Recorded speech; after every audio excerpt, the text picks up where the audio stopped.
Welcome to this week's edition of the Williamson County Real Estate Report. I'm John Turner, the team lead of the Turner Victory team at Onward Real Estate, and we bring this report to you each week.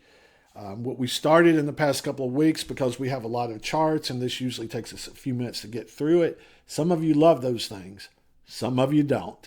So we started giving our top 3 things to know about the Williamson County real estate market. And then from there, we get into the charts. So if you want the Cliff Notes version, here it is. Number 1, inventory levels are up in Williamson County right now. We're up 17.6% year over year.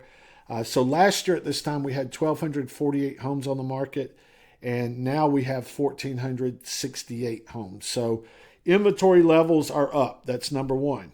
Number 2, new listings are down. They're down 30.9% year over year. So this time last year, we brought 204 listings on the market. This week, we only brought 141.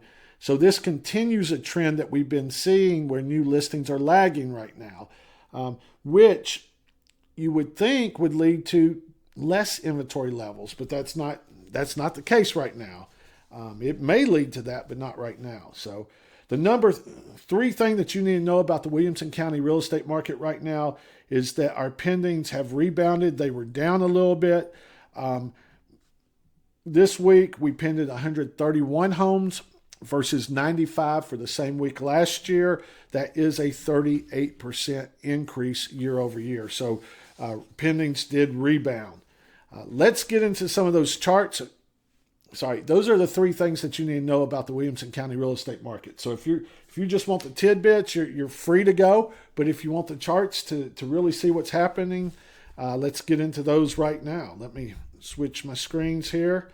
All right, here's our weekly report where we break down the different price points. Interestingly enough, anything below $2 million, we have basically 4.5 months supply or less, and you can see that over here in your month supply. So we are actually doing pretty good right there. The overall supply is 4.1 months supply, which that means if demand stayed the same and no new listings came on the market, it would take 4.1 months to go through that entire inventory. Now, we know that there's constantly homes coming on the market and going off the market, so that's not realistic that nothing happens in the next 4.1 months, but it is a gauge to tell us really how much inventory we have in relation to how much the market is moving. So that's the reason why that number is important.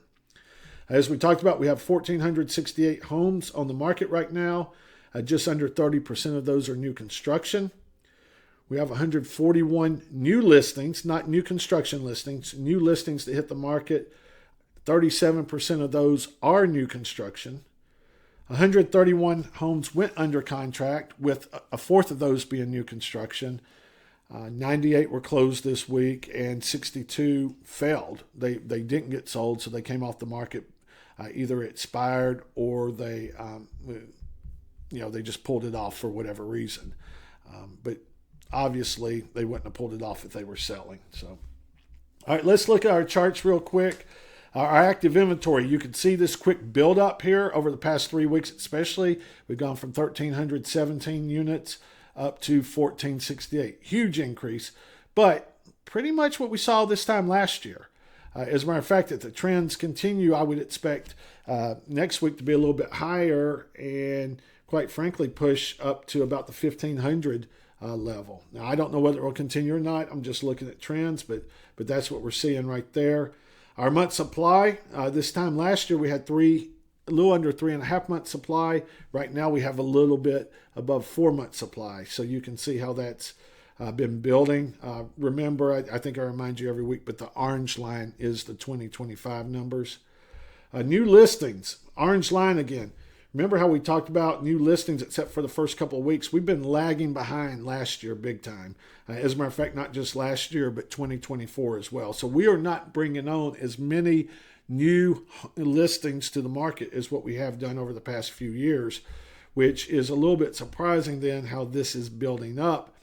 But this also is building up because not only are we looking at new listings, but our pendings can't figure out which direction they want to go. Let me pull 2023 and 2024 off of here for a minute. But if you look, the orange line can't decide whether we want to pin more than we did in 2025 or we want to go less. It's kind of like every week. It's like, hey, I'll do a little more, I'll do a little less, do a little more, do a little less. And that's one of the interesting things about this market right now. It's really hard to figure out exactly what is going on with the market because there's a lot of uncertainty. And some of that's reflected right here in the 30-year mortgage. The 30-year mortgage, this is the past year's trend on it. And if you remember at the end of February, we got down to 5.98%. Now, please remember, this may not be the exact mortgage rate that you would have gotten. As a matter of fact, you might have gotten a little bit less than that. But it's all dependent upon how much money you're putting down, how long you're financing, what your credit score is, all sorts of different factors. But the 30-year is a good gauge to see how mortgage rates are trending. And we had bottomed out, the lowest we'd been in about 3 years, and then we had some things go on in the Middle East. And you could see we had a slight bump the next week, and then over the next 4 weeks, it went up about 0.1% each week. Now, for the past 2 weeks, we've actually seen this mortgage rate come down. And that's where I'm saying it's really kind of hard to figure out exactly what's going on because there are so many mixed signals, not only with what's going on in the Middle East. The Fed is trying to figure out whether we've got an inflation problem. Do we not have an inflation problem? Do we have an unemployment problem? Do we not have an unemployment problem?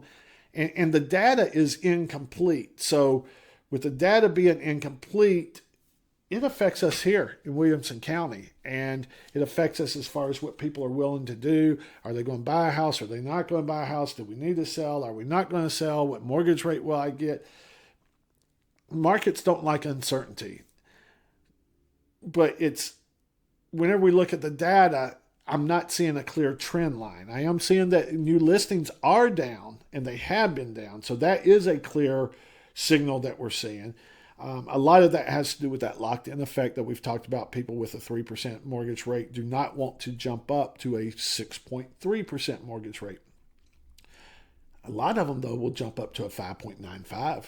It's a psychological thing. So it will be interesting to see what happens with mortgage rates over the next, I'll say 3 weeks, because if things continue to de-escalate in the Middle East and we see about 1% drop or 0.1% drop in the mortgage rates like we saw it go up, then I think activity as far as pendings go definitely increase. If it levels out, I think we increase a little bit.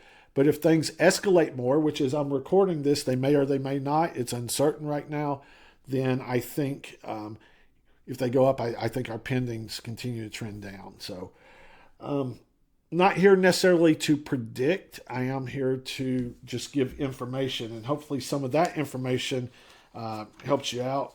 Also, know this, that 32.3% of the homes in Williamson County sell in the first week. So nearly 1 out of 3 homes are still selling in the first week.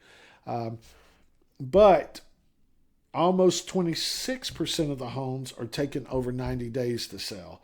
So almost 26%. So whenever I add those together, that's 68% of the homes either sell in the first week or they take 90 days to sell. And it all comes down to the 3 Ps, presentation, promotion, and pricing. And if you're not going to present your home right, if you think that buyers will overlook things, they won't. So be prepared to be on the market, one of those that's 90 days and above. If you're going to try to get top dollar for your house, thinking that your house is so much better than somebody else's, unless it truly is, be prepared to sell in the market for a long time, because right now there's a huge penalty. As a matter of fact, if you have to reduce your price, if you go on the market and you're not selling, in Williamson County, there's a 53-day penalty for having your home on the market and having to reduce the price. So basically, when we look at homes that did not have the price reduced, they're selling in 43 days on average, okay? But if a home had a price reduction, those homes are selling in 96 days on average. So if you want to add nearly 2 months to your marketing time, 2 months to people coming in and looking at your house and being on the market and keeping your house clean and all that stuff, overprice it, because that's exactly what's going to happen. Not only are you going to overprice it and take longer, the data shows that if you overprice more than 2%, you will end up walking away with less money than what you would have if you would have priced it correctly from the start. So interesting things. We like to look at data like that just to get ideas of what's going on to help our clients out. So if you have any questions, please post them below or reach out to us. You can reach us on our website at turnervictory.com. But we're more than happy to answer any questions we can. Obviously, if you are in the real estate market, you're looking to buy a home, you're looking to sell a home, at the Turner Victory team, we would love to help you. We've been doing this for quite some time in this area. Me personally, I've been in business now nearly 26 years in this area. So certainly know how to walk you through the process, but reach out to us because we would love to help you. Again, my name is John Turner. I am the team lead of the Turner Victory team at Onward Real Estate. We bring this information to you every week. So we do appreciate you tuning in. And until next week, we hope you make it a great week. Thank you.